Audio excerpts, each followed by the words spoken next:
ao anatin'ny tontolo ny finoana izay ihany ao anatin'ny fankalazana ny jobily fa 20 taona ny fiangonana FJKM Anosipatrana dia nisy mofo ny antsoina hoe fanateram-bokatra izay tanterahana eny an-toerana nisy indrindra raha moa ny fanimpom-pivavahana fanateram-bokatra izay ka any faritra andrefana no ny fampitoana teny an-toerana omaly.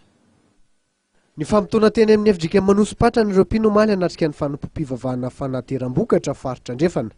Tafiditra ihany koa ao anatin'ny fankalazana ny jobily fa 570 taona ny fiangonana izao hetsika izao. Misy anankitelo ny tsangam-bato lehibe izay tena mipetraka ao anatin'izany voalohany amin'izany ny famakiana ny baiboly ray manontolo mandritra ny ty taom-pankalazana ty efa somary lasa lavidavitra ihany angamba izay tsy diso efa tonga any amin'ny Daniela zao ny boky tsy madira tsy diso eo ihany koa faharoan'izay ny famitana indrindra ny efitra fanitarana ao ambony rihana zay zany ny tsangam-bato faharoa izay efa tena azo lazaina hoe vita tanteraka.